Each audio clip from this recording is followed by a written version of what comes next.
Hello friends, Mishra coaching classes में आपका एक बार फिर से बहुत बहुत स्वागत है। मैं विष्णु भागवत मिश्रा आज आप लोगों के साथ एक बार फिर से क्लास 11 की सेट थ्योरी के कुछ महत्वपूर्ण टॉपिक्स लेकर उपस्थित हूँ। दोस्तों, वीडियो शुरू करने से पहले मैं आप लोगों से कहना चाहूंगा कि आप हमारे चैनल को सब्सक्राइब कर लीजिए ताकि आने वाले वीडियो की नोटिफिकेशन आपको समय समय पर मिलती रहे। जैसा कि मैं इस समय क्लास 11 की सेट थ्योरी पढ़ा रहा हूँ, जल्द ही मैं क्लास 12 की ट्रिग्नोमेट्री शुरू करने वाला हूं। तो आप दोस्तों से मेरा अनुरोध है कि आप अधिक से अधिक वीडियो को शेयर करिए ताकि जो भी अभी 11 के बच्चे हैं वो तो पढ़ते ही रहें, बाद में उनके संपर्क में आने वाले 12 के भी बच्चे वीडियो को अधिक से अधिक देख सकें, जिससे उनकी हेल्प हो सके। दोस्तों, मैं आज आप लोगों को 4 topics subset, superset, proper subset, improper subset, interval और पावर सेट 4 टॉपिक्स बताऊंगा जो कि आगे के टॉपिक्स के लिए एक तरह से बेसिक है। कहने का मतलब आपको आगे जितने भी टॉपिक्स पढ़ने हैं इनके लिए ये तरह के टॉपिक्स सब बेसिक होंगे। इसलिए मैं आपसे कहना चाहूंगा कि आप इन टॉपिक्स पर बहुत ही केयर करके पढ़िए। दोस्तों, जैसा कि मैंने पहला टॉपिक लिखा है सबसेट। सबसेट का मतलब होता है उपसमुच्चय। तो सबसेट की डिफिनेशन क्या होती है आपको ये बताता हूं। जैसे कि 2 सेट दिए गए हों ए और बी, कहने का मतलब 2 सेट दिए गए हों ए और बी, तो ए बी का सबसेट तभी होगा, ए बी का सबसेट तभी होगा जब ए के सारे एलिमेंट बी के एलिमेंट हों। कहने का मतलब if 2 set A and B are given then set A is subset of set B if every element of set A is also the element of set B। कहने का मतलब set A में जितने भी एलिमेंट हैं अगर वो set B के एलिमेंट हैं तो कहने का मतलब जो हमारा सेट A है वो B का सबसेट है। अगर A के सारे एलिमेंट सेट B के एलिमेंट हैं तो A जो है वो B का सबसेट है। यही होता है सबसेट की डिफिनेशन। अब मैंने आपको बताया जैसे A B का सबसेट है तो जरूरी ही नहीं कि A के सारे एलिमेंट B में ही हो, क्योंकि A B का सबसेट है मतलब A के सारे एलिमेंट B में हैं, लेकिन B में कुछ ज्यादा भी एलिमेंट हो सकते हैं। आपको जैसे एग्जांपल के थ्रू बताता हूं, 1 2 3 और B इक्वल टू दिया है 1 2 3 4 5। अब आप समझ गए होंगे कि यहां मैंने ए लिया है और बी लिया है, 2 सेट। ए के सारे एलिमेंट सेट बी में इन्वॉल्व है, इसलिए ए बी का सबसेट, ए बी का सबसेट है, जो कि ये कंडीशन फॉलो हो रही है। ए बी का सबसेट है। क्या बी ए का सबसेट है? अच्छा, बी ए का सबसेट कब होगा? जब बी के सारे एलिमेंट सेट ए में पाए जाए। तो आप सभी लोग बता देंगे कि बी के सारे एलिमेंट सेट ए में नहीं पाए जा रहे हैं, इसलिए बी जो है वो ए का सबसेट नहीं है। कहने का मतलब B does not subset of set A और A subset of set B. तो यहाँ पे दो चीजें मैंने आपको बताई। एक बताया ए सबसेट बी कब होगा, जब ए के सारे एलिमेंट सेट बी में पाए जाए, और दूसरा मैंने बताया कि B does not subset A कब होगा, जब बी का कम से कम कोई एक एलिमेंट जो सेट ए में ना पाया जाए। मतलब कोई सेट है ए और कोई सेट बी, ए बी का सबसेट तभी नहीं होगा जब ए का कम से कम कोई एक एलिमेंट जो बी में ना पाया जाए। इसीलिए कहने का मतलब अगर मैंने यहाँ पे 1 हटा दिया, यहाँ पे 1 लिखा रहा, यहाँ पे 1 हटा दिया, तो अब ए जो है वो बी का सबसेट नहीं है। क्यों? क्योंकि इसका एक एलिमेंट एक है जो इसमें नहीं पाया जा रहा है, इसलिए ए बी का सबसेट नहीं है। तो ए बी का सबसेट तभी होगा जब ए के सारे एलिमेंट सेट बी में पाए जाए। अब कुछ बात है जो मतलब सबसेट पे लागू होती है। क्या? जैसे कोई सेट ए है, कोई सेट ए है, तो कोई भी सेट खुद का क्या होता है? सबसेट। कोई भी सेट खुद का क्या होता है? सबसेट। ये पहली बात। दूसरी होती है जो फाई होता है। फाई मतलब आप कमेंट में बताइए फाई क्या होता है। अब आप बताइए, फाई जो होता है वो एवरी सेट का सबसेट होता है। फाई क्या होता है? एवरी सेट का सबसेट होता है। इसके बाद तीसरा होता है आप हमें कमेंट करके हमें ये बताइए कि फाई को नल सेट के अलावा क्या कहते हैं। कहने का मतलब फाई को नल सेट भी कहा जाता है और इसके अतिरिक्त इसको क्या कहा जाता है, आप हमें कमेंट में करके बताइए। दोस्तों मैंने बताया फाई जो होता है वो एवरी सेट का क्या होता है, सबसेट। क्यों? क्योंकि आप समझ रहे हैं फाई में कोई भी एलिमेंट नहीं है, इसलिए जो ए है उसमें भी पहले तो कुछ नहीं रहा होगा। जब 1 2 3 नहीं लिखा गया होगा तो पहले कुछ नहीं रहा होगा, मतलब जो फाई होगा वो ए का सबसेट होगा। इसके बाद कोई भी सेट खुद का सबसेट होता है, क्योंकि खुद कोई सेट अपने ही सेट के सारे एलिमेंट रखता है। इसके बाद तीसरा होता है, अगर किसी सेट ए में n एलिमेंट है, किसी सेट ए में टोटल नंबर ऑफ एलिमेंट कितना है, n, तो उसके जो टोटल सबसेट होंगे वो कितना होंगे, 2 की पावर n। मतलब अगर इसके 3 एलिमेंट हैं तो इसके टोटल कितने सबसेट बन सकते हैं, कितना, 2 की पावर 3 मतलब 8। अब इसके बाद बात आती है सुपर सेट, फिर आती है प्रॉपर सबसेट, फिर आती है इम्प्रॉपर सबसेट। जैसा कि दोस्तों अगर ए बी का सबसेट है, अगर ए बी का सबसेट है लेकिन बी जो है वो ए का सबसेट नहीं है, तो इस कंडीशन में ए को प्रॉपर सबसेट कहा जाता है। कहने का मतलब अगर मैंने 3 एग्जाम्पल ले लिया, 1 2 3, बी इक्वल टू ले लिया 1 2 3 7 8 9, तो आप समझ गए होंगे ए जो है वो किसका सबसेट है, बी का, लेकिन B does not subset A. इस कंडीशन में जो ए सेट होगा वही हमारा बी का जो है वो प्रॉपर सबसेट कहलाएगा। अगर इसी का जस्ट उल्टा, कहने का मतलब अगर मैंने ऐसे लिख दिया, ए और बी मैंने 2 सेट लिखे हैं, जहां पे ए जो है वो बी का सबसेट है और बी जो है वो ए का सबसेट है। इस कंडीशन में जो सेट ए है और बी है ये एक दूसरे के इम्प्रॉपर सबसेट कहलाते हैं, और इम्प्रॉपर सबसेट की साइन नीचे इक्वल लगा दिया जाता है।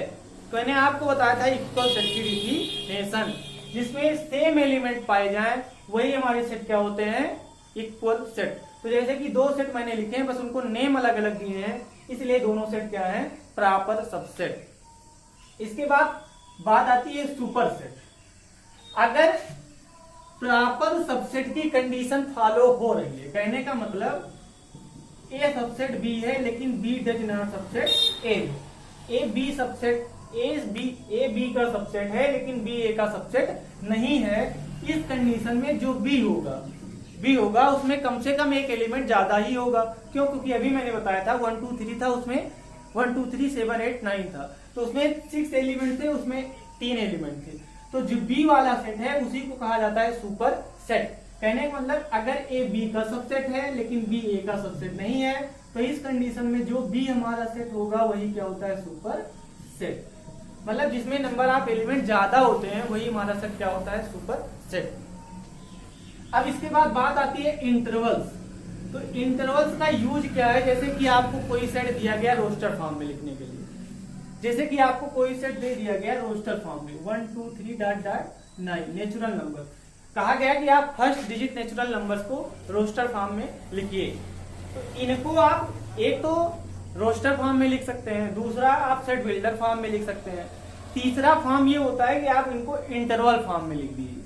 किस फॉर्म में, इंटरवल फॉर्म में।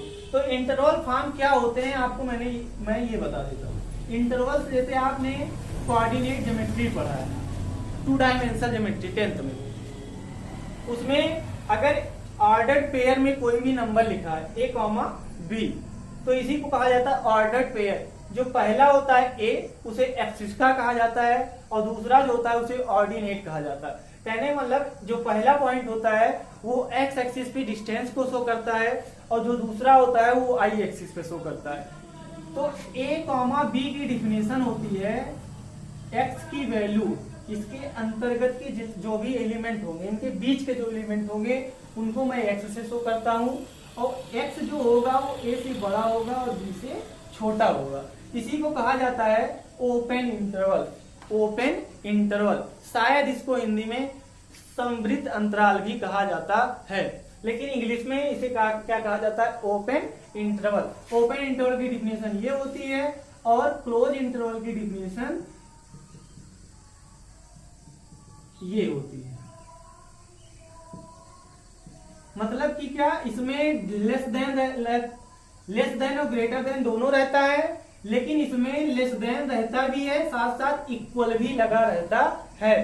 अब आपको मैं इन दोनों डिफिनेशन के माध्यम से एग्जांपल बताऊंगा। अच्छा दोस्त ये बताइए, जैसे कि मैंने ऊपर से लिखा है ए में मैंने क्या लिखा है? 1 से लेके 9 तक। तो अगर मैं इनको ओपन इंटरवल में लिखूंगा तो क्या लिखूंगा? 0 और 10। 0 और 10 मतलब क्या हुआ कि 0 और 10 के बीच की जितनी भी नेचुरल नंबर्स हैं या पॉजिटिव नंबर वही सेट में लिखी जाएंगी। मतलब जो लास्ट के नंबर होंगे वो नहीं होंगे और उनके बीच के जितने भी नंबर्स होंगे वो इस सेट में लिखे जाएंगे। यही होता है ओपन इंटरवल। मतलब लास्ट के पॉइंट नहीं लिए जाएंगे, लेकिन उनके बीच के जितने भी पॉइंट होंगे उस सेट में लिए जाएंगे।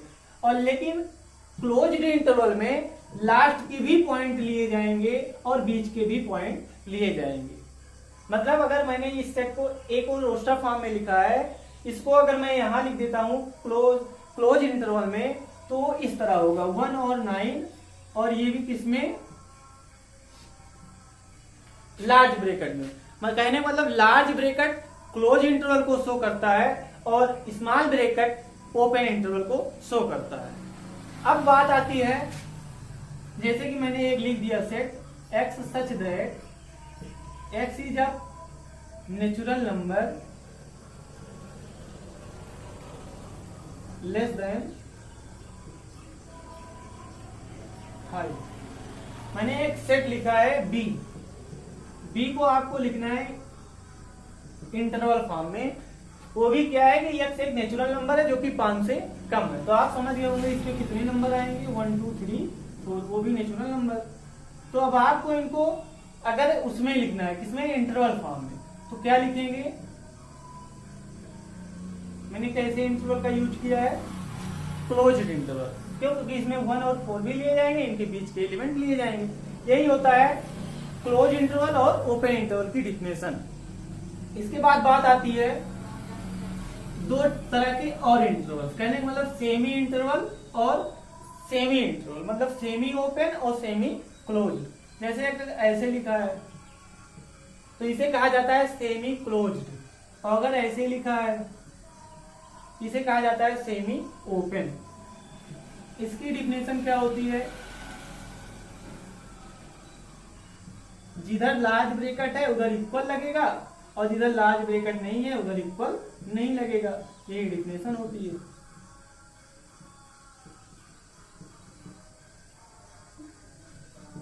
ये होती है सेमी ओपन, ये होती है सेमी क्लोज, और ये होती है सेमी ओपन इंटरवल की डिफिनेशन। जैसे कि अगर मुझे 1 से लेके 8 तक लिखना हो तो मैं इसको कैसे लिखूंगा?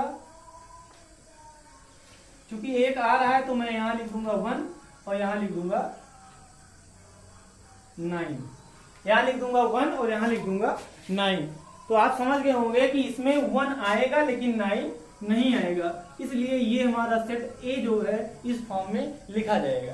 कहने का मतलब लास्ट में अगर लार्ज ब्रैकेट लगा है, कहने का मतलब क्लोज इंटरवल, तो वो पॉइंट लिया जाएगा, और जहां स्मॉल ब्रैकेट लिया है तो वो पॉइंट नहीं लिया जाएगा। यही होता है इंटरवल, बस इतना। आप इसको 9th में या 10th में पढ़े होंगे रियल नंबर्स में। तो रियल नंबर में आप समझ गए होंगे कि रियल नंबर में एक रियल लाइन होती है। कहने मतलब जो नंबर्स को लाइन पे शो किया जाता है, जिस लाइन को, उसे कहा जाता है रियल लाइन। तो वही रियल लाइन की हेल्प से इंटरवल बनाए गए हैं। इसके बाद बात आती है most important topics, power set. Power set क्या होता है? अगर कोई सेट आपको दे दिया जाए ए बी, जिसमें कितने एलिमेंट हैं? 2। तो आपको मैंने अभी अभी पढ़ाया है सबसेट, और सबसेट में मैंने लास्ट एक बात बताई कि किसी सेट में अगर n एलिमेंट हो तो उसके टोटल कितने सबसेट होते हैं? 2 की पावर n। तो आप समझ गए होंगे इसमें नंबर ऑफ एलिमेंट जो a है उसमें कितने एलिमेंट हैं? 2। तो इसमें इसके टोटल कितने सबसेट होंगे? 2 की पावर 2, मतलब कितना? 4। अब 4 कौन कौन से होंगे आप ये समझिए। पहला होगा 5, क्यों? क्योंकि मैंने बताया था 5 जो होता है वो एवरी सेट का क्या होता है, सबसेट। तो मैंने पहला 5 लिखा। इसके बाद दूसरा, आप इसमें जितने भी एलिमेंट दिए हो, पहले एक एक एलिमेंट का कहने मतलब सिंगलटन सेट आप लिख दीजिए। तो ए लिखेंगे, फिर बी लिखेंगे, फिर इसके बाद जब एक एक एलिमेंट हो जाए, इसके बाद आप दो दो एलिमेंट लीजिए। अगर इसमें 2 से ज्यादा भी एलिमेंट है, फिर 3 3, फिर ऐसे 4 4, मतलब एक ऑर्डर में चलिए।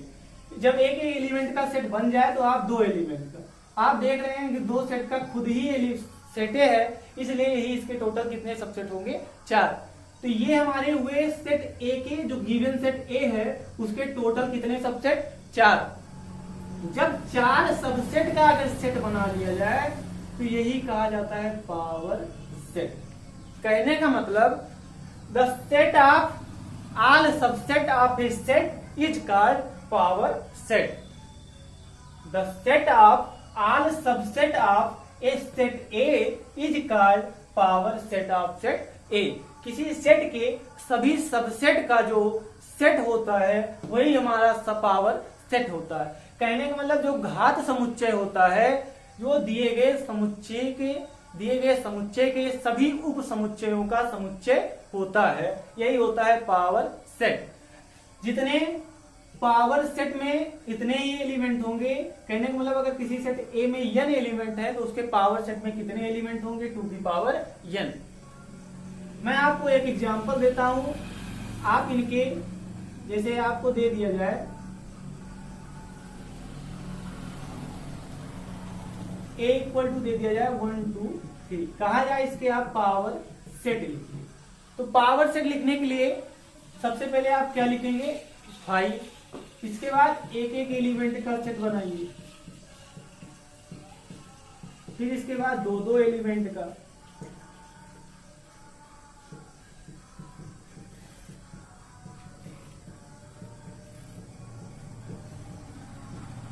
यही जो सेट है कितने एलिमेंट, 3 है, तो 2 की पावर 3 मतलब कितना, 8।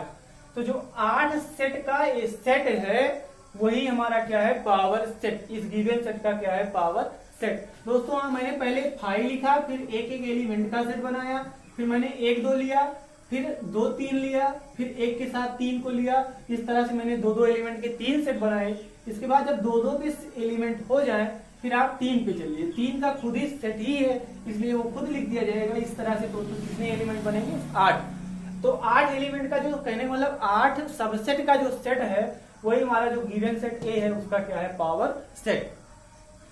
आप हमेशा ध्यान दिए रहिएगा, जो पावर सेट में एलिमेंट लिखे जाते हैं वो भी कर्ली ब्रैकेट में लिखे जाते हैं।